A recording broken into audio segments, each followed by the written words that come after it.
Meus irmãos, a paz do Senhor Jesus, sejam todos muito bem-vindos aqui no canal Ponto de Partida. Como sempre, é uma alegria, um prazer imenso recebê-los aqui e eu quero agradecer a todos os amigos que têm contribuído no nosso aprendizado, no decorrer de cada dia juntos, crescendo na graça e no conhecimento. Deus abençoe ricamente a sua vida. Chegamos na lição de número 9 da nossa revista Betel Dominical da editora Betel. E desta feita iremos comentar sobre o tema O servo revela o Pai e o perfeito plano divino. Ou seja, o Senhor Jesus revelando a vontade do Pai. Você que pode, curva sua cabeça. Como de costume, vamos falar com o nosso Deus. Pai, obrigado pela oportunidade que o Senhor nos concede. Eu peço que o Teu Santo Espírito venha nos ensinar aquilo que precisamos aprender. É o que eu te peço e te agradeço em nome do Senhor Jesus. Amém. O servo revela o Pai e o perfeito plano divino. A introdução deste assunto que nós iremos comentar é o próprio Senhor Jesus trazendo a nós a revelação do Pai. Certa vez, os discípulos, conversando com o Senhor Jesus, ali em João 14:9, Filipe pergunta para que Jesus mostrasse o Pai. Mostra-nos o Pai e isso já basta. Então o Senhor Jesus diz, quem vê a mim, vê o Pai. Ou seja, eu vi o Senhor Jesus falando, eu vim para revelar o Pai, para mostrar o Pai, para revelar a vontade do Pai, como a criatura se aproximar de uma forma íntima do seu Criador. Texto áureo. E ele lhe disse, mas vós, quem dizeis que eu sou? E respondendo Pedro lhe disse, tu és o Cristo. Marcos 8:29. Verdade aplicada. Os que estão em Cristo desfrutam de um relacionamento íntimo com Deus e do conhecimento de seu plano e propósito. Meus irmãos, perceba que algo interessante aqui. O relacionamento íntimo com Deus nos gera conhecimento do seu plano e propósito para a nossa vida. A intimidade com Deus nos traz conhecimento, nos gera conhecimento. Pedro, quando ele responde essa pergunta ao Senhor Jesus, lá em Marcos 8:9, Jesus perguntando, quem dizes que eu sou? O que as pessoas dizem que eu sou? E alguns discípulos comentaram, alguns dizem que o Senhor é o João Batista, o espírito de Elias está sobre o Senhor, o espírito de João Batista, porque João Batista já havia sido morto. Então o Senhor Jesus olha para Pedro e pergunta, e tu, quem dizes que eu sou? E nesse momento, um momento de divina revelação, Pedro diz, tu és o Cristo, o Filho do Deus vivo. Então o Senhor Jesus diz, você não poderia discernir, você sozinho não poderia ter essa revelação, ter esse conhecimento, se o Pai não tivesse lhe revelado. Meus irmãos, a intimidade, o grau de intimidade que Pedro estava tendo com Jesus, permitiu que o nosso Deus, que o Pai revelasse a Pedro quem era o Filho. A intimidade, meus irmãos, é impossível nós obtermos revelações de Deus sem termos uma vida de intimidade, uma vida de separação, uma vida de renúncia, uma vida de momento com Deus. Nós adquirimos intimidade através do relacionamento. E o relacionamento, ele se torna algo mais concreto, mais firme, quando ele passa por várias etapas, por várias situações. O processo faz com que o relacionamento se torne mais firme. Os processos faz com que o relacionamento se torne mais próximo. De repente, a luta que você está passando, meu irmão, Deus está permitindo apenas para que o seu nível de relacionamento se torne mais íntimo. Geralmente é na hora dos problemas e das dificuldades que nós nos tornamos mais íntimos de Deus. É na hora das adversidades que nós conseguimos nos relacionar mais com o Senhor Jesus. É na hora das dificuldades que nós vemos o resultado das nossas orações. Quer obter grandes revelações de Deus? Se torne íntimo. Não se relacione apenas aquele relacionamento de nível ali, por cima, na maré, por cima, no espelho da água. Mas se relacione em águas profundas. Se relacione com Deus. Tenha intimidade com o Senhor. E grandes revelações chegará na sua vida. Louvado seja o nome do Senhor Jesus. Essa revelação ela é tão profunda que Paulo diz lá em Filipenses 2,13 que o próprio Deus opera em nós o querer e o efetuar. Quando você chega em um nível de relacionamento e intimidade com Deus, você começa a perceber qual é o querer de Deus, qual a vontade de Deus para a sua vida. E é Ele próprio que coloca esse querer, essa vontade em você. Esse desejo e vontade que você tem não vem de você. É o próprio Deus que coloca os sonhos, que coloca os projetos, que coloca o desejo de concretizar isso em sua vida. E é Ele quem efetua. Louvado seja o nome do Senhor Jesus. Quanto mais intimidade, mais revelações. Tópico 1. A importância de conhecer sobre Jesus. Quem dizem os homens que eu sou? Marcos 8:27. Nesta hora, os discípulos descrevem opiniões que as pessoas tinham sobre Jesus, relacionando-o com João Batista, Elias ou com um dos profetas conhecidos. Marcos 8:28. 1.1. A verdade que precisa ser conhecida por todos. Se a pergunta feita aos discípulos sobre quem ele era fosse dirigida aos homens de hoje, encontraria uma resposta ainda mais extensa e variada sobre quem de fato ele era.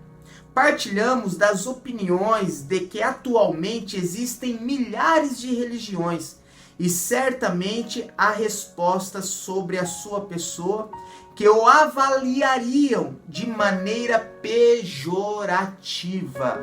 Se essa pergunta fosse feita nos dias de hoje, meus irmãos, é raro nós encontrarmos alguma religião, principalmente as 5 maiores, quando se trata das 5 maiores religiões que existem no mundo: o cristianismo, o islamismo, o judaísmo, o hinduísmo e esqueci o nome da outra. Todas essas religiões, todas elas têm o Senhor Jesus como pessoa. O budismo. E se você notar e prestar atenção, todas elas querem ter uma participação de Jesus inserido dentro da sua religião. Não existe uma... Por isso que quando nós vamos estudar sobre as religiões, falar sobre as religiões, ou até mesmo algumas denominações e seitas, todas elas dão um jeito de enquadrar Jesus ali dentro no seu contexto. Porque todas querem ter o Senhor Jesus. Agora, é muito importante nós tomarmos muito cuidado, porque cada uma delas apresenta Jesus da sua forma e da sua maneira.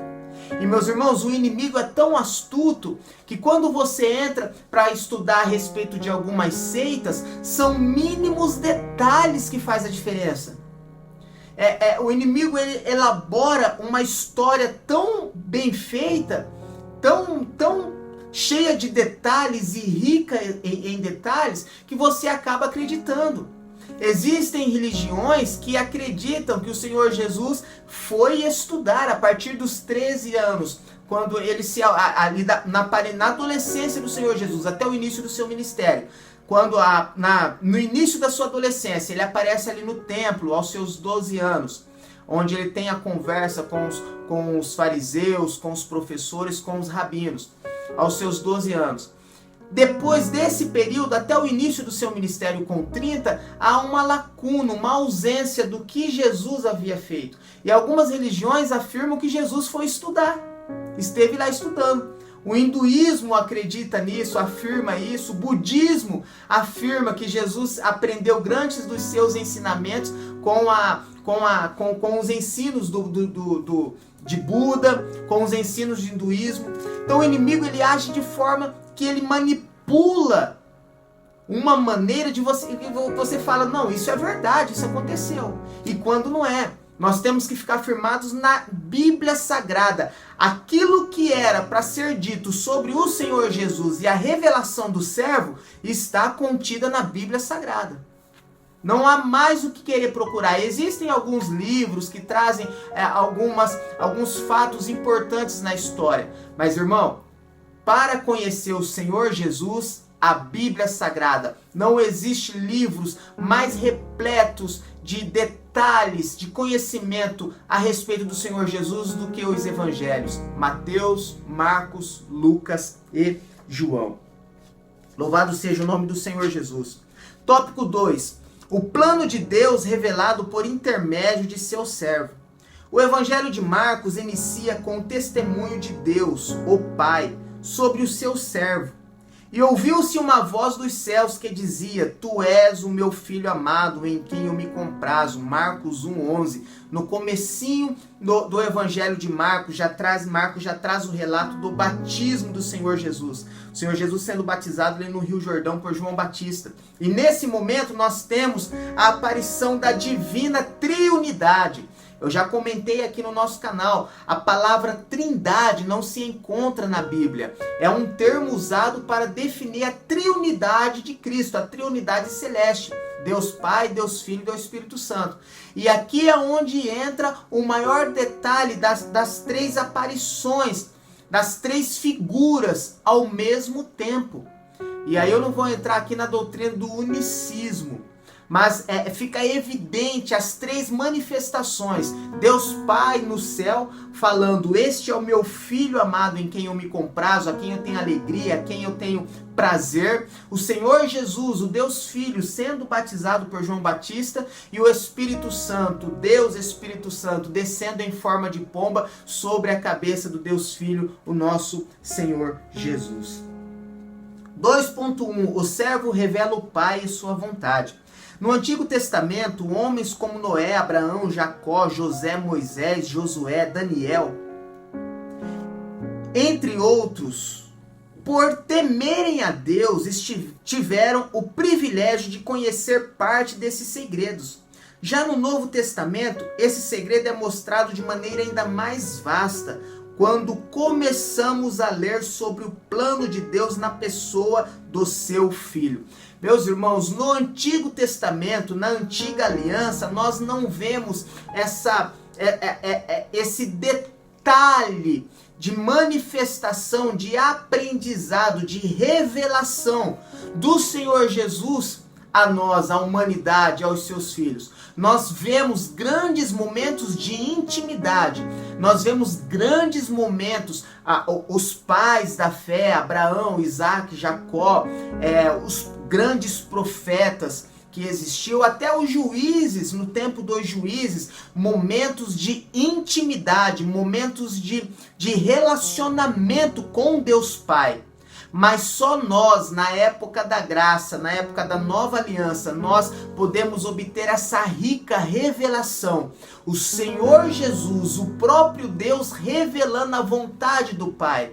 No Antigo Testamento, os patriarcas, eles estavam em busca da terra prometida, da terra que Deus havia prometido, a terra que mana leite e mel.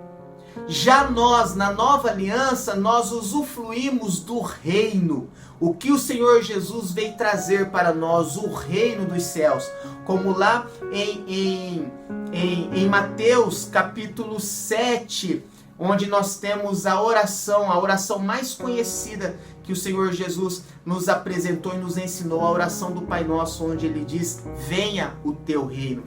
A revelação que o Senhor Jesus veio trazer da vontade do Pai, apresentar o reino dos céus às criaturas, aos seus servos, a nós. Louvado seja o nome do Senhor Jesus. E no tópico 3, Jesus Cristo, o mistério revelado. João Batista testemunhou que Jesus era o servo prometido. Podemos ler que, em resposta a essa dúvida, João respondeu sem subterfúgio, não ser o Cristo, e que esse viria posteriormente a ele, sendo mais forte, do qual ele não era digno de, abaixando-se, desatar a correia das suas sandálias. Esse desatar a correia das sandálias é uma expressão a qual havia naquela época, que os discípulos tinham com os seus mestres, com os rabinos, com o rabi. Todo discípulo, todo aluno, ele usava essa expressão. Eu não sou digno de desatar as sandálias, dos seus pés, ou de desamarrar as alpacas dos seus pés. Alpacas. Essa expressão era sempre uma expressão de submissão, se colocando na posição de aluno e dizendo que existia um rabino, que existia um professor sobre ele. Então, quando João Batista disse essa expressão, ele estava dizendo: eu não sou o mestre, embora eu tenha muitos discípulos e sou chamado de mestre pelos meus discípulos, está vindo aí o mestre dos mestres, o Senhor dos senhores, aquele que eu não sou digno nem de estar aos seus pés para aprender. Lembra que essa expressão também foi dita por Paulo. Paulo, que ele aprendeu aos pés de Gamaliel. Próximo aos pés de Gamaliel. Era uma expressão que o aluno tinha com o seu professor, uma expressão de carinho, uma expressão de afeto. Conclusão: pelo que estudamos, claro fica a relevância de, como discípulos de Cristo, não desprezarmos o que Deus nos revela por intermédio de Jesus Cristo, mas procurarmos atender ao seu chamado para vivenciarmos um relacionamento com Ele, crescermos no seu conhecimento acerca do servo e anunciarmos a todos os povos o perfeito plano divino da salvação. Deus abençoe você, o seu lar, a sua casa e a sua família. E até a nossa próxima pré-aula, querendo Deus. Deus te abençoe.